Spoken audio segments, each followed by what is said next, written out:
అయితే నాగార్జున యాదవ్ ఇతను వైఎస్ఆర్సీపీ సంబంధించినటువంటి పార్టీలో రాష్ట్ర అధికార ప్రతినిధిగా ఉన్నాడు. అయితే ఏది పడితే అది జగన్మోహన్ రెడ్డి అధికారంలో ఉన్నప్పుడు నారా చంద్రబాబు నాయుడు గారి గురించి కావచ్చు, పవన్ కళ్యాణ్ గారి గురించి కావచ్చు, నారా లోకేష్ గారి గురించి కావచ్చు, మిగతా సభ్యుల మీద కూడా దారుణమైనటువంటి దుర్భాషలాడినటువంటి వ్యక్తి. ఇంకా లిమిట్ ఉండదు, ఫెన్సింగ్ ఉండదు, ఒక కంచి ఉండదు, ఒక పరిధి ఉండదు. ఇష్ట ప్రకారం ఏది పడితే అది మాట్లాడతాడు. కేవలం పదవుల కోసం కావచ్చు, ఇంకేదైనా వాళ్ళ అంటే తన సొంత లబ్ధి కోసం కూడా కావచ్చు. అదేవిధంగా కొద్ది రోజుల క్రితం సాక్షి డిబేట్లో సీనియర్ జర్నలిస్ట్ కొమ్మినేని గారితో మన నాగార్జున యాదవ్ ఏం మాట్లాడాడో ఒకసారి విందాం. జొమాటో స్విగ్గీ డెలివరీ బాయ్ గురించి మాట్లాడుతున్నారు. ఆ డెలివరీ బాయ్ గురించి ఎంత తక్కువ మాట్లాడితే అంత మంచిది. అంటే ఇక్కడ నాగార్జున యాదవ్ మాట్లాడేది ఏంటంటే స్విగ్గీ జొమాటో డెలివరీ బాయ్ గురించి ఎంత తక్కువ మాట్లాడితే అంత మంచిది అంటున్నాడు. మాట్లాడింది ఎవరి గురించి? మీ అందరికీ తెలిసిందే, రేవంత్ రెడ్డి గారి గురించి మాట్లాడుతున్నాడు. తెలంగాణ చీఫ్ మినిస్టర్ రేవంత్ రెడ్డి గారు అంచెలించెలుగా కష్టపడి తన 20 సంవత్సరాల రాజకీయ ప్రస్థానంలో ఈరోజు ఒక మంచి ఆస్థానంలో ఉన్నాడు. ఒక జడ్పీటీసీగా, ఎమ్మెల్సీగా, ఎమ్మెల్యేగా, ఎంపీగా, టీపీసీసీ ప్రెసిడెంట్గా, ముఖ్యమంత్రిగా కేవలం 2 దశాబ్దాల తన రాజకీయ చరిత్రలోనే చతురతతో తెలంగాణ రాష్ట్రానికి ముఖ్యమంత్రి అయ్యాడు మన గౌరవనీయులు రేవంత్ రెడ్డి గారు. రేవంత్ రెడ్డి గారి గురించి సాక్షి డిబేట్లో వైఎస్ఆర్సీపీ రాష్ట్ర అధికార ప్రతినిధి నాగార్జున యాదవ్ మాట్లాడుతున్నటువంటి భాష మాట ఇది. ఈ ప్రస్తావన ఎందుకు వచ్చింది నన్ను అడిగితే, ఇంతకు మునిపే నాగార్జున యాదవ్ని గుంటూరులో తన నివాసంలో తెలంగాణ పోలీసులు అరెస్ట్ చేసుకుని తీసుకెళ్తారు కదా. నోరు తప్పు చేస్తే డోరు కొట్టి తీసుకెళ్తారు. అది 100% కరెక్ట్. అది ఎవరు తప్పు చేసినా సరే చట్టం ఉంటుంది, పట్టుకెళ్తారు అంతే. స్విగ్గీ జొమాటో బాయ్ అని రేవంత్ రెడ్డి గారు, ఒక ముఖ్యమంత్రి హోదాలో ఉన్నటువంటి రేవంత్ రెడ్డి గారిని సంబోధించేటువంటి మాట ఇదేనా మాట్లాడింది? ఇంతటితో ఆగిపోయాడా?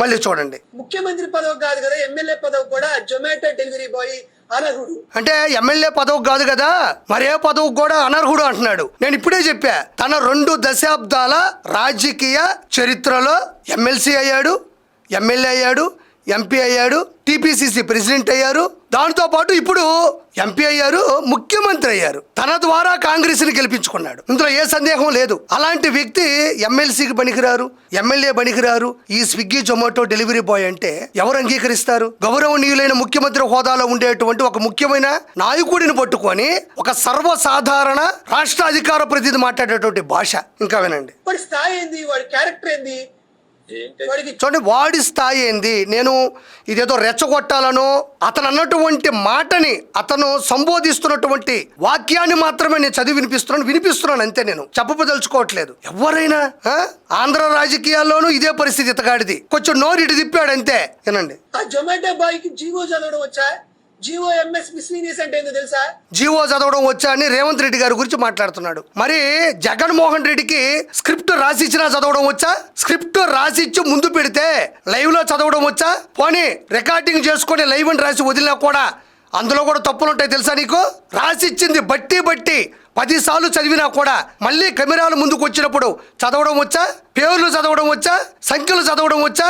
100కి 1000కి లక్షకి కోటికి 10 కోట్లకి 100 కోట్లకి 1000 కోట్లకి తేడా వచ్చా? కేవలం టార్గెట్ చేయండి, పలానా వ్యక్తిని మాట్లాడండి అంటే చాలు. సొంత డిబేట్లో కూర్చొని పక్క రాష్ట్రం యొక్క ముఖ్యమంత్రి, ఆయనతో మనకు అవసరమా? అనవసరం కదా. మరి ఊరుకుంటారా? ఇంటికి వచ్చారు, డోరు కొట్టారు, పట్టుకొని పోయారు. ఎక్కడుండవో ఏమో, మరి ఏ శిక్ష పడతాదో. ఈరోజు నిన్ను అన్న కాపాడతాడా?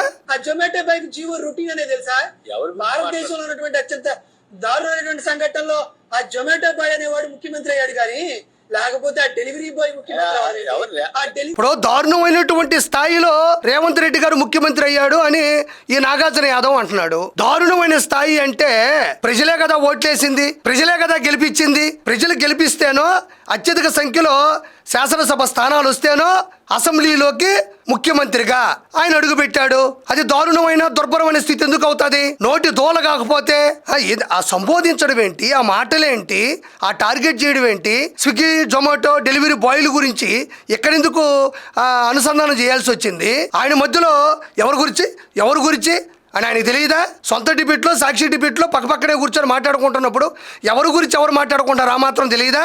ఆ మాత్రం ఇంగిత జ్ఞానం లేదా? వ్యక్తిగతంగా మాట్లాడొద్దు, మీరు విధానపరంగా ఆయన కుటుంబం గురించి మాట్లాడానా? ఆయన గురించి నా తప్పు నేను వినవించుకుంటున్నా. నిజంగా నేను జొమాటో స్విగ్గీ డెలివరీ బాయ్ ని ఏమన్నా రేవంత్ రెడ్డితో కంపేర్ చేసి డెలివరీ బాయ్ స్థాయిని తగ్గించి ఉంటే నిజంగా జొమాటో డెలివరీ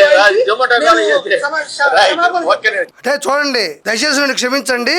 అంటే వెంటనే జొమాటో స్విగ్గీ డెలివరీ బాయ్స్ తో పోలిస్తే వాళ్ళని తక్కువ చేసినట్టు అని మాట్లాడుతున్నాడు. మరి దీనికి సమాధానం ఏ విధంగా ఉంటుంది అనేది నేను ప్రత్యక్షంగా మాట్లాడక్కర్లేదులే కానీ జరిగేటివి జరుగుతూనే ఉంటాయి అంతే. ఎంత దారుణమైనటువంటి టార్గెట్ చేయడం ఇది. ఆంధ్ర రాష్ట్ర రాజకీయాల్లో ఆడవాళ్ళ గురించి మార్ఫింగ్ వీడియోలు, మార్ఫింగ్ ఫోటోలు, దారుణాతి దారుణంగా వాళ్ళ గురించి కామెంట్లు చేయడం, ఈ విధంగా డిబేట్లో మాట్లాడడం. నారా చంద్రబాబు నాయుడు గారు కావచ్చు, భువనేశ్వర్ గారి గురించి, బ్రాహ్మణి గారి గురించి కావచ్చు, నారా లోకేష్ గారి యొక్క క్యారెక్టర్ అసాసినేషన్ కావచ్చు, ఎవరిని వదిలిపెట్టింది లేదు. ఆడవాళ్ళే లేదు, మగవాళ్ళు లేదు, నాయకులు లేదు, ఎవరిని వదిలిపెట్టింది లేదు. కొంచెం డోసు పెంచి తెలంగాణ రాష్ట్ర ముఖ్యమంత్రి గురించి మాట్లాడినటువంటి పరిస్థితి. మరి ఈ రోజు ఏమైంది? ఊరికే వదిలేస్తారా? భలే మాట్లాడినవాడిని చప్పట్లు కొడతారా? లేదా దుప్పట్లు ఇచ్చి పడుకోమని చెప్తారా? కాదు కదా, గౌరవం లేనటువంటి మాటలు. ఇది ఓన్లీ వైఎస్ఆర్సీపీ జగన్మోహన్ రెడ్డికి సంబంధించినటువంటి వర్గం చేసేటువంటి తప్పిదం తప్ప మిగతా ఎవరు ఇలాంటి పనులు చేయరు. పోల్చడం ఏంటి, వాడు వీడు అండం ఏంటి, ఏ పదవికి పనికిరాడు అండం ఏంటి? అంటే నేను మళ్ళీ ఒక మాట చెప్తా, ఇది రెచ్చగొట్టే ప్రసంగాలను లేదంటే ఇది పదే పదే వినిపించాలని కాదు. ఈ రోజు అరెస్ట్ అయ్యి ఎందుకు వెళ్ళాడు అంటే కారణం తెలియాలి కదా.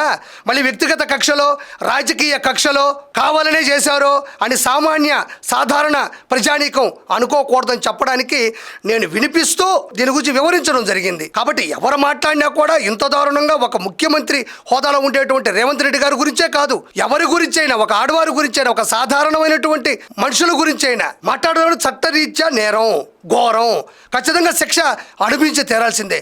అందుకే ఇతను ఇప్పుడు అరెస్ట్ అయ్యాడు, ఖచ్చితంగా శిక్షకు అర్హుడు.